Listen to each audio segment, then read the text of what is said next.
Hi అండి. Mister attitude Ravan new story అండి. Story నచ్చితే కామెంట్ చేయండి. స్టోరీ చాలా బాగుంటుంది.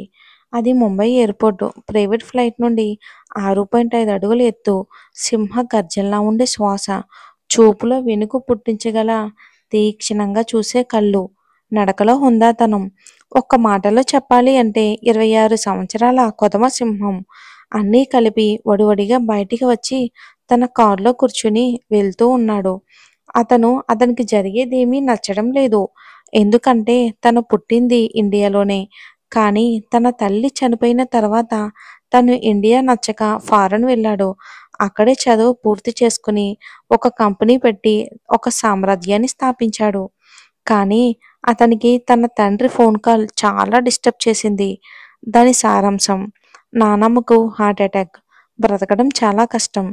చివరి చూపుకు రమ్మని చెప్పారు. అమ్మ చనిపోయిన తర్వాత తనకు నానమ్మ చాలా దగ్గరయ్యింది. అమ్మలేని లోటు కొంత తీరింది అనే చెప్పవచ్చు. కానీ మళ్ళీ తను ఒంటరిగా అవుతున్నందుకు చెప్పలేని బాధగా ఉంది. ఇక ఎన్ని ఆలోచనలతో మైండ్ ఉంది. సడన్గా కారు ఆగినట్టు అనిపించి ముందుకి చూశాడు. అది మల్టీ స్పెషల్ హాస్పిటల్ ముందు ఆగింది. అతను దిగడానికి వీలుగా తన బాడీగార్డ్స్ వచ్చి డోర్ ఓపెన్ చేశారు. కారు దిగి ఫాస్ట్గా హాస్పిటల్లోకి ఎంటర్ అయ్యి విఐపి వార్డ్కి వెళ్ళాడు. అక్కడ బెడ్పై అచేతన స్థితిలో ఉన్న తన నానమ్మని చూడగానే కళ్ళల్లో బాధ. లోపలికి వెళ్ళి ఆమె చేతిని తీసుకుని చెంపపై పెట్టుకుని అలాగే ఆమె వైపే చూస్తున్నాడు. అతని స్పర్శ తెలిసినట్టుగా మెల్లిగా కళ్ళు తెరిచింది. అస్పష్టంగానే పలుకుతూ, ఆనందంగా చూస్తూ, కష్టంగా ఒక్కొక్క మాట. "ఆ ఆయు." "అవునండి, మన హీరో పేరు ఆయు." "నేనే నానమ్మా" అని అన్నాడు కళ్ళ నీళ్లతో మసగ్గా ఉన్న రూపాన్ని చూస్తూ. "ఇప్పటికి గుర్తొచ్చానా నాయనా? ఇక్కడే ఉండు, ఎక్కడికి వెళ్ళొద్దు" అని స్పృహ కోల్పోయారు. వెంటనే డాక్టర్ని పిలిచాడు ఆయు. "లేదు" అరిచాడు. ముగ్గురు డాక్టర్స్ వచ్చి చెక్ చేసి బీపీ పెరగడం వలన ఇలా అయిందని చెప్పి ఆశలు వదులుకోవడమేనని చెప్పి ఆ డాక్టర్స్ కూడా వెళ్ళిపోయారు. మనసు మొత్తం ఏదో తెలియని బాధతో బయటికి వచ్చాడు ఆయు. ఎదురుగా తండ్రి ఆనంద్ గారు వచ్చారు. అతన్ని చూసి తన తండ్రి వెనుక ఉన్న మరో ఆమె వెనుక ఒక 18 ఏళ్ల అబ్బాయిని చూశాడు. తన తల్లి చనిపోయాక ఆనంద్ గారు మళ్ళీ పెళ్లి చేసుకున్నారు. ఆమె పేరు దేవయాని. వారికి ఒక కొడుకు. పేరు కునాల్. ఆయు తల్లి మధుర. అతనికి చిన్నతనంలోనే తను చనిపోయింది. అప్పుడు ఆయు వయసు కరెక్ట్‌గా 17 సంవత్సరాలు. కానీ చాలా తెలివైనవాడు. తన తల్లి చనిపోయాక సంవత్సరం తర్వాత ఆనంద్ గారు మళ్ళీ పెళ్లి చేసుకున్నారు. కానీ ఆయుకి తల్లి కాలేకపోయారు. అది గ్రహించిన ఆయు ఇక అక్కడ ఉండలేక తన అమ్మమ్మ వాళ్ళ దగ్గరికి యుఎస్ఏ వెళ్ళాడు. ఇక మళ్ళీ ఇన్ని సంవత్సరాల తర్వాతే రావటం ఇండియాకి. ఆనంద్ గారు ఒక పలకరింపుగా చూసి అక్కడ చైర్లో కూర్చున్నారు. దేవయాని అసలు పట్టించుకోనే లేదు. కునాల్ కూడా ఏదో ఫోన్లో చూస్తూ ఉన్నాడు. వాళ్ళకి మన హీరోకి చాలా బాండింగ్ తక్కువ. ఇంక అందరి వైపు చూసి అక్కడే ఉన్న బాల్కనీలోకి వెళ్ళాడు ఆయు. ప్రశాంత వాతావరణంలోకి చూస్తున్నాడు బాధగా. ఇక దేవయానికి మనసు మొత్తం చాలా భయంగా ఉంది. ఆమెకు తెలుసు ఆయుని ఇక్కడే ఉంచి ఈ వ్యాపార సామ్రాజ్యాన్ని అతని చేతిలో పెట్టాలని చూస్తుంది అని. ఆవిడ అత్తయిన ఇంద్రణి గారు.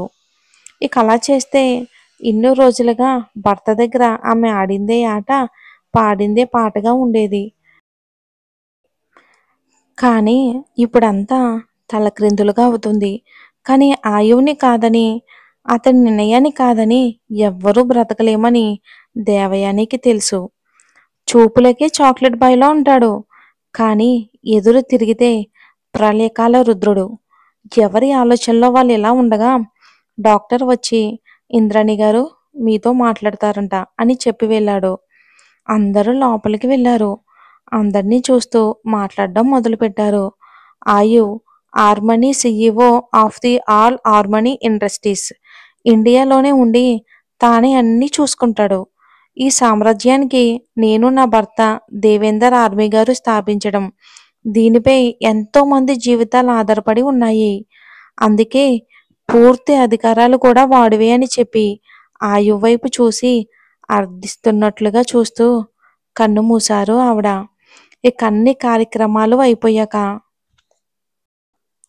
ఇక హార్మోని మెన్షాలోని ఆయు అన్నీ ఆలోచించుకొని ఒక నిర్ణయానికి వచ్చినట్టు వాళ్ళ నాన్న దగ్గరికి వెళ్ళి, రేపు నేను సీఈఓగా అన్ని బాధ్యతలు తీసుకుంటున్నాను. రేపటికి అన్ని ఏర్పాట్లు చేయండి అని చెప్పి ఇంకా ఆయుష్ తన రూమ్కి వెళ్ళిపోయాడు. ఆనంద్ గారికి అస్సలు సౌండ్ లేదు. అసలు ఏం విన్నాడో కూడా తనకు అర్థం కావట్లేదు. ఇక మరుసటి రోజు ఉదయం ఒక అపార్ట్మెంట్లో 6వ ఫ్లోర్లో బెడ్పై 23 సంవత్సరాల అమ్మాయి హాయిగా నిద్రపోతూ ఉంది. తను పడుకున్నా సరే అందమైన పింక్ లిప్స్ కూడా నవ్వుతున్నట్టు ఉండడం తనకే సొంతం. ముట్టుకుంటేనే మాసిపోయే రంగు, కొంచెం గట్టిగా పట్టుకుంటే కందిపోతాయేమో అనిపించే బుగ్గలు, మూసినా కూడా విశాలంగా కనిపించే వాలు కళ్ళు, ఎక్కడికక్కడ తీర్చి ఎంత ఓపికగా చేశాడో బ్రహ్మ అన్నట్టు గుండె, శరీర రూపురేఖలు. ఒక్క మాటలో చెప్పాలి అంటే 50 కేజీల 7 మల్లెల ఎత్తు సుకుమారపు రూపం. ఆ రూపాన్ని చూస్తూ తనని లేపాలని మరిచి అలానే చూస్తూ ఉంది వర్ష. హ్మ్. అమ్మాయిని నాకే దీన్ని చూస్తూ ఉంటే నన్ను నేనే మర్చిపోతున్నాను. ఎవడు చేసుకుంటాడో కానీ రోజూ పండగే. లేవవే ఊర్వి, ఆఫీస్‌కి టైం అవుతుంది అని లేపుతుంది. ఊర్వి లేచి బాల్కనీలోని మొక్కలకి నీళ్లు పోసి కొంచెం సేపు అప్పుడే వికసిస్తున్న పూలతో మాట్లాడి వాష్రూమ్‌కి వెళ్ళి 10 నిమిషాల్లో రెడీ అయ్యి వస్తుంది. లైట్ యెల్లో కలర్ చుడీదార్‌లో మ్యాచింగ్ గాజులు, మాట్లాడుతూ ఉంటే అనునయంగా కదిలే జోకాలు, మెడలో చిన్ని చైను. అలా నడిచి వస్తూ ఉంటే అజంతా శిల్పంలా ఉంది ఊర్వి. తనని అలానే రెప్ప వేయటం మర్చి చూస్తూ ఉంది వర్ష. ఏంటే అలా చూస్తున్నావు? మరి నాకే చెమటలు పడుతున్నాయి. బయట జనాలు తట్టుకోగలరా? నా దిష్టే తగిలేలా ఉంది. ఎంత ముద్దొస్తున్నావో తెలుసా? అని ఊర్వి బుగ్గపై ముద్దిచ్చింది వర్ష. అబ్బా ఏంటే నువ్వు పోను పోను మొగరాయిల్లా తయారవుతున్నావు అని బుగ్గను తుడుచుకుంటుంది ఊర్వి. తుడుచుకుంటుంటే మళ్ళీ పెట్టేస్తా. రా టిఫిన్ చేద్దాం లేట్ అవుతుంది అని ఇద్దరు టిఫిన్ చేసి ఫ్లాట్‌ని లాక్ చేసి వర్ష కారులో ఇద్దరూ ఆఫీస్‌కి వెళ్తారు. ఊర్విని ఆఫీసులో డ్రాప్ చేసి తను హాస్పిటల్‌కి వెళ్తుంది. వర్ష డాక్టర్ అండి అందుకే. హార్మనీ గ్రూప్ ఆఫ్ ఇండస్ట్రీ చెప్పడం మర్చిపోయాను. మన ఊర్వి కూడా ఇదే కంపెనీలో వర్క్ చేస్తుంది. ఇంకా జ్యువెలరీ డిజైన్‌కి మేనేజింగ్ డైరెక్టర్‌గా. అంటే హార్మోనీస్‌కి చాలా కంపెనీస్ ఉన్నాయి. అందులో ఫ్యాషన్ రంగానికి, ఎంటర్‌టైన్‌మెంట్ రంగానికి కూడా సాఫ్ట్‌వేర్ రంగానికి చెందినవి. దేశం మొత్తంగా చాలా బ్రాంచెస్ ఉన్నాయి. ఆయుకి సాఫ్ట్‌వేర్‌కి సంబంధించి చాలా పట్టుంది. చాలా తెలివైనవాడు. హ్యాకింగ్ కూడా బాగా వచ్చు. యూఎస్‌లో తన మకుటం లేని మహారాజు సాఫ్ట్‌వేర్ రంగంలో. కానీ ఆయుకి అన్ని రంగాల్లో తనదైన ఒక ముద్ర వేయగల సమర్థుడు, అంత తెలివైనవాడు. ఎందుకంటే ఏకసంతాగ్రహి అన్నమాట. ఇంకా ఫోటోగ్రఫీ మెమరీ కూడా సార్‌కి చాలా ఎక్కువ. ఇవి ఇవేవీ తెలియవు ఇక్కడ వాళ్ళకి. మరెలా ఉంటుందో చూద్దాం. ఊర్వి ఆఫీసులోకి రాగానే తన క్యాబిన్‌లోకి వెళ్ళింది. ఇంతలో ఒక 35 సంవత్సరాలు ఉంటాయి. పేరు మాధవ్, ఆనంద్ గారి పిఏ. అమ్మ ఊర్వి, కొత్త సీఈఓ వస్తున్నారు. ఇంక అందరినీ కమ్యూనిటీ హాల్‌కి రండి మీటింగ్ ఉంది అని చెప్పి వెళ్ళిపోతారు ఆయన. కొత్త సీఈఓనా అని ఆలోచిస్తూ హాల్‌కి వెళ్తుంది. అప్పటికే అందరూ కూర్చుంటారు. ఓన్లీ అన్ని రంగాలకు సంబంధించిన డైరెక్టర్స్ అండ్ మేనేజింగ్ డైరెక్టర్స్ ఉంటారు. స్టేజ్‌పై దేవయాని, ఆనంద్ గారు ఇంకా కొంతమంది షేర్ హోల్డర్స్ కూర్చుంటారు. ఆనంద్ గారు మాట్లాడడం మొదలుపెట్టారు. ఇంద్రాణి గారి మరణం గురించి. ఇంకలాగే ఇప్పటివరకు తనే హెడ్‌గా ఉండి అన్నీ నడిపించారు. ఇప్పుడు ఆ బాధ్యతలన్నీ హార్మనీ వంశవారసుడు మిస్టర్ ఆయు వర్మని, ఆయు గ్రూప్ ఆఫ్ సీఈఓగా ఉంటారు అని చెప్పి let's welcome our CEO mister ఆయు వర్మని. అందరూ డోర్ వైపుకి చూశారు. నడకలో రాజసం, కళ్ళకి బ్లాక్ గ్లాసెస్, 6.5 అడుగుల కటౌట్‌తో నడిచి వస్తూ ఉంటే అందరూ లేచి నిలబడి చప్పట్లతో వెల్కమ్ చెప్పారు.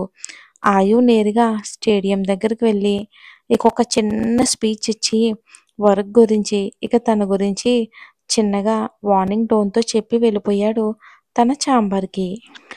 అతను వెళ్ళిపోయాక వాళ్ళకి తెలియకుండానే పట్టిన చెమటలను తుడుచుకుంటూ అందరూ అక్కడి నుండి వెళ్ళిపోయారు ఏదో భయంతో.